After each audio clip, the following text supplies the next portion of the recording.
This light's been out since September 12th.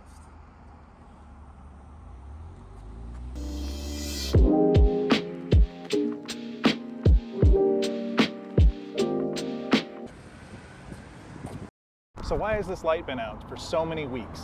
Well, back on September 12th, a car left the road and destroyed the cabinet that houses all of the electronics that control the traffic lights at this intersection. The box and everything inside of it had to be replaced. The cabinet was replaced for sure. You can see that the night before the accident on 9/11, the cabinet was painted the city's dingy graffiti abatement beige, and now it's a shiny poop brown.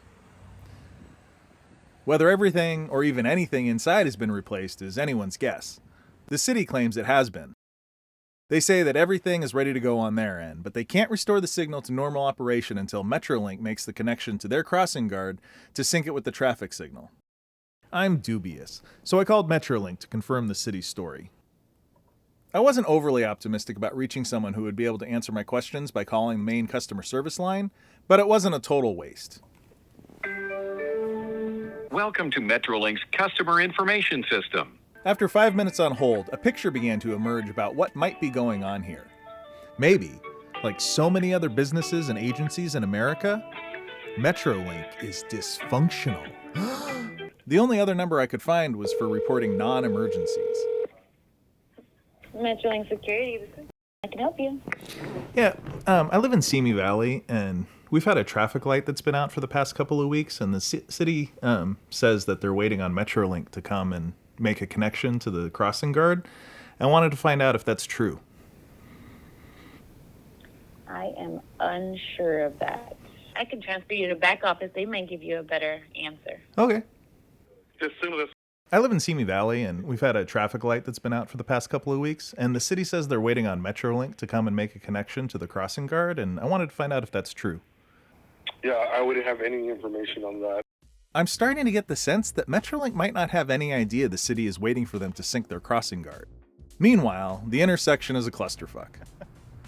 For the first week, people had a lot of trouble negotiating the intersection. Not everyone, though. Drivers born in the previous century actually had to learn how to drive before they were allowed to operate a motor vehicle on a public road. We were taught by burnt-out, pissed-off gym teachers who knew we were going to be sharing the road with them on their commute to work every morning, so they were highly incentivized to make sure we knew how to drive. At some point since I got my driver's license in 1995, and now, however, they stopped teaching people how to drive. Now they'll give a license to anybody with little more credentials than a pulse. These people were the ones who had difficulty navigating the flashing red lights at first. 2 weeks on, however, I saw 4 distinct types of drivers emerge at this intersection. The first and largest group were the prudent, defensive drivers who understood how to negotiate the intersection. They were the majority of drivers. Commercial drivers handled it like a boss. As one might expect, the bus drivers were by far the most aggressive, as they have a schedule to keep. 2 of the city's 3 bus routes have to go through this intersection, but it didn't seem to be slowing them down. The second group caused the most chaos. They were the ones who were in a hurry or impatient. They would take opportunities to go when they thought they saw them, even if it wasn't their turn. They would also accelerate like they were coming off the line at a drag race. Speed at a 4-way stop like this increases the risk of a collision more than anything else. The third group, and possibly as or more dangerous than the second, were the incompetent drivers. They either weren't paying attention, didn't know when it was their turn, or they were simply oblivious to their surroundings.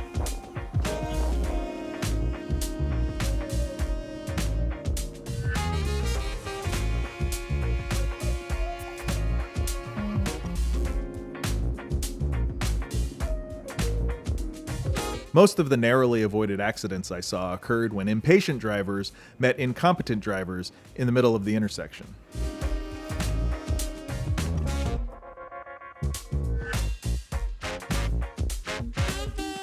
The fourth group was the rarest. They were highly adept at operating their vehicles due to decades of experience, but they were also risk takers. They would take opportunities to go when it wasn't their turn, but they were so quick and skilled that they didn't impede the flow of any other vehicles. The scariest thing to see at this intersection were the brave or crazy pedestrians trying to cross the street. Some took their time and waited for their moment.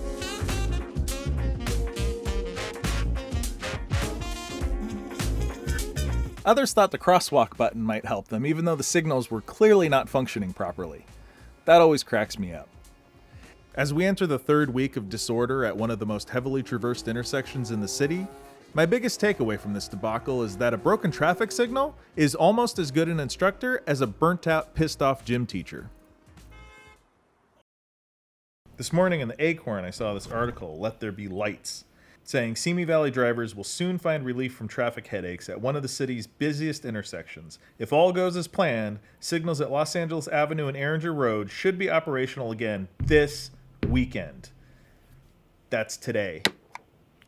But I went out there a little after 1 p.m. today to see if anything was going on, and not only was the light not restored, but there were no crews to be seen anywhere doing anything to remedy the situation. So why is no one out here working on this light? And why has the city told us it would be fixed by the end of the week for the past 2 weeks? There are 3 possible reasons. The first and most likely is a simple lack of communication. The guy I talked to at Metrolink had no idea what I was talking about. Could it be that the city has been waiting this whole time for Metrolink to make the connection, but nobody told Metrolink? The other possible reason is a lack of manpower. Perhaps Metrolink lacks the resources to prioritize a non-emergency work order that does not affect its operations. The third reason could be that the city isn't waiting for Metrolink to make the connection at all. They just simply haven't replaced the controller inside that box. Ding, ding, ding. Then, on the morning of the 18th day, the cavalry arrived.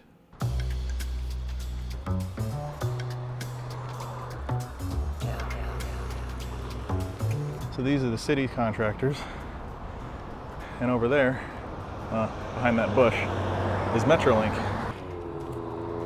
So it looks like today's the day.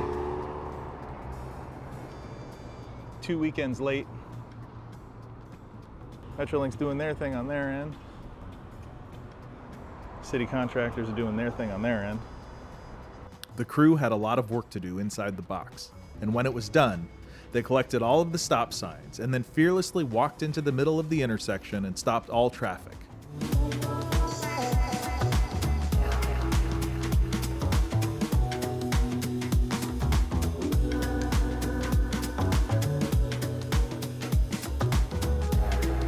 Then, as quickly and unceremoniously as it had been disrupted, the traffic signal resumed its old, familiar pattern.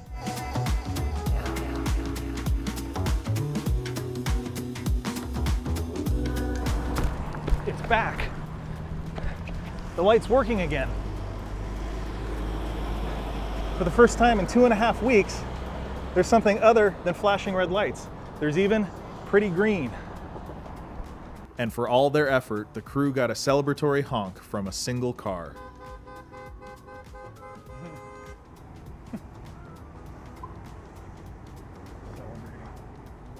Don't start celebrating though, because I want you to remember the past 18 days of chaos and inconvenience this light has brought when you vote for our new city leaders next month.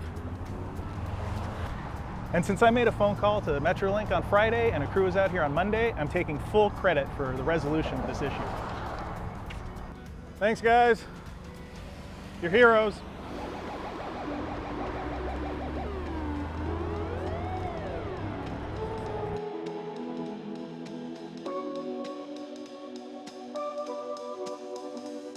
Now, life in Simi Valley can resume as normal.